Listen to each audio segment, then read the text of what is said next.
Take it apart, and we had to pretty much de-layer it. It's a tedious operation that you can't rush into. It doesn't happen every day. I mean, it just happened sort of in Miami. It happened here, so it's just one of those things with the weather or maybe the construction. But it happened. We were here. Luckily, we got them out. And you take it apart like almost like a jigsaw puzzle from the top down. It all depends on the situation. Who was talking to him? Who was talking to him and what was he saying? He was talking to us and asked us to get out. I mean, you know, the whole thing is he just wants to be rescued and be able to be removed from the structure. So we're able to make contact with him, talk to him a little bit, reassure him that we're going to get him out of there. There were 3 separate layers on top of him, so we just worked with different tools to keep cutting. Were you talking to him the whole time? Yeah, absolutely. You know, in between, I mean, you guys were here, you saw there was chainsaws going, there were sawzalls, there's a lot of noise up there. We would take breaks from our tools, turn them off, reassure them that we're going to get them out. And we just continued working down the pile, layer by layer, and cutting it all out and moving it piece by hand, removing all of it. Were there any difficulties in terms of removing stuff? I mean, there's always difficulties. The building collapsed. You know, we're up on top of a building that we don't know whether it's stable. You know, we tied it off as best as we could to make sure that it wasn't going to continue to shift. We have to worry about our rescuers up there. It's slippery up there. It was wet. There's a lot of dust and debris up there, so we need to make sure that we're protecting ourselves as well as our others. We have a lot of safety involved in it, and we did what we could do to get the gentleman out of it. Firefighter, what is your name? I'm Lieutenant Pollard from Rescue 1. Lieutenant Pollard? P-Y-L-A-R. And first name? David. Okay, your name, sir? Captain Jeff Taylor. Jeffrey Taylor? Yes. Your name? Lieutenant Eugene Roach, like the bug. Okay, your name, sir? Lieutenant Dave Keefe, Squad 2. Spell your last name? K-E-E-F-E.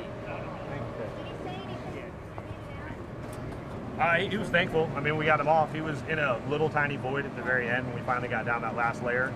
He was pinned between those wooden joists you can see up there, and the plywood was actually touching his back. So once we got that out, he got air and he was able to see us. We were able to communicate. I mean, the first thing he asked for was water. He's like, "Can I get some water? You know, it's hot out here." And he asked because someone called his mother. Yep. Someone calls mother. Did somebody call his mom? They would have got down there, we're not sure. Could somebody explain that a little bit more? So he's pinned with 8 inches, the chief was saying. Just describe a little bit more about where he was. I just want a little more. He was just underneath the plywood levels between the floors. There's the floor joists, for lack of better terms. Those areas that they have inside there, they're engineered with 2x4s. He was kind of squished between them. He had a little bit of a void below him. So, and then we just worked, like I said, layer by layer to take them all off. So do you explain what you're doing minute by minute to, you know, kind of calm him down? I'm not a firefighter, you are. What do you do, like, you know, as you're doing your work? As our team had a plan of attack, we would take it and stop and go ahead and talk to them and say, hey, you know, we're going to be doing this next. We let them know. We have cameras that we were using, so we sent a camera down to make sure we could see him. We used our dog that we have from the department. The dog had a positive hit exactly where he was located at, so it gave us a good idea of where to go. And then it's just slow by slow, play by play. Hey, this is what we're going to be doing next. We're going to have to move this. It might give us a little bit. Is anything we're doing shifting the load? And he told us a couple times, like, don't stand there. You know, you guys are on something that moves. You can feel it flexing. It's just, you know, it's OSB and 2x4s. Wow. So you can feel that stuff moving around. How fortunate was this guy? Because I'm sure some areas he would have been in worse shape. I mean, He should play the Powerball when he gets out of it. He's exceptionally lucky.